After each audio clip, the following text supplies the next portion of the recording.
Assalamualaikum warahmatullahi taala wabarakatuh. Yang kami hormati pengasuh Pondok Pesantren Zainul Hasan Genggong Al Mukarram Kiai Haji Muhammad Hasan Mutawakil Allah SHMM, dan yang kami hormati Rektor Universitas Islam Zainul Hasan Genggong Asosiat Profesor Dr. Abdul Aziz Wahab BAMG, dan yang kami hormati Ketua Dekan Fakultas Tarbiyah Ahmad Dr. Ahmad Humaydi MPDI, dan yang kami hormati Kaprodi Pendidikan Agama Islam Gustiana Arisanti MPD, dan yang tak lupa pula yang saya hormati dosen pembimbing Ummi Lailatul Maghfirah MPD, dan sekaligus serta dosen-dosen yang tidak bisa saya sebutkan satu persatu. Perkenalkan, nama saya Muhammad Rizky Fatoni, semester 3B, dan saya akan menjelaskan materi usul fiqh yang bertema pencipta hukum atau sumber hukum, dan dosen pembimbing Ummi Lailatul Maghfirah. Jadi, hukum Islam itu merupakan pedoman hidup bagi setiap muslim yang mencakup seluruh aspek kehidupan, baik dalam bidang ibadah maupun muamalah.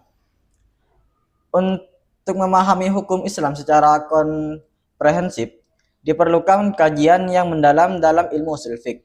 Karena itu, di dalamnya terdapat prinsip-prinsip dasar yang menjadi pondasi penetapan hukum.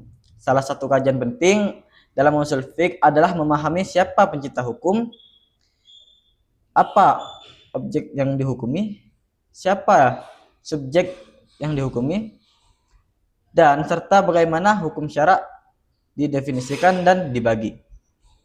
Nah, di sini saya akan menjelaskan satu persatu melalui presentasi ini. Nah, di sini ada beberapa bagian, yaitu ada al-hakim, mahkum bih, mahkum alaih, dan hukum syarak.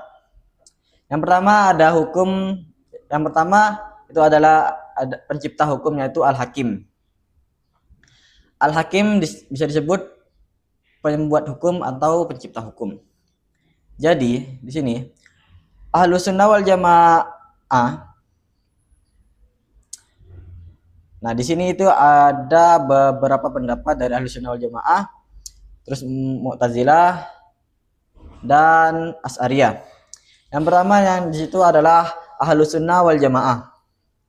Ahlus Sunnah wal Jamaah ini sumber hukum adalah Allah Subhanahu wa taala, dan akal hanya untuk memahami, bukan untuk menciptakan hukum. Kebaikan atau keburukan itu terwujud setelah adanya perintah atau larangan dari syariat. Yang pendapat kedua adalah Mu'tazilah. Mu'tazilah ini berpendapat bahwasanya hukum bisa ditetapkan oleh akal manusia.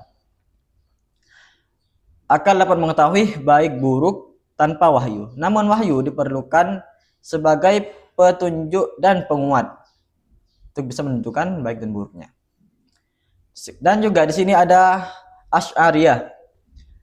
Asy'ariyah berpendapat hanya Allah yang menciptakan dan menetapkan hukum. Akal tidak memiliki kapasitas menentukan baik dan buruknya secara mandiri. Jadi, intisarinya adalah Allah Subhanahu wa taala sebagai hakim mutlak yang berhak menetapkan hukum. Dan kajian yang kedua adalah objek hukum yang bisa disebut al-mahkum bih.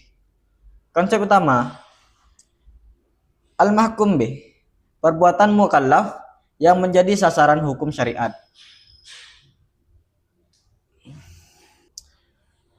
Perbuatannya harus jelas dan diketahui oleh pelaku si mukallaf. Perbuatan dapat dilakukan atau ditinggalkan sesuai syariat. Contoh, perbuatan ibadah, sholat, puasa, haji, dan zakat.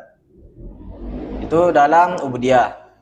Terus dalam muamalah, jual beli, akad nikah, sewa menyewa, larangan, dan larangannya itu adalah zina, mencuri, dan membunuh. Itu adalah perilaku yang bisa dicontohkan.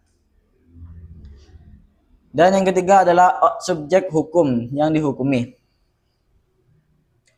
Subjek hukum al-mahkum alaih, konsep utamanya adalah berpihak individu yang dikenai hukum syariat,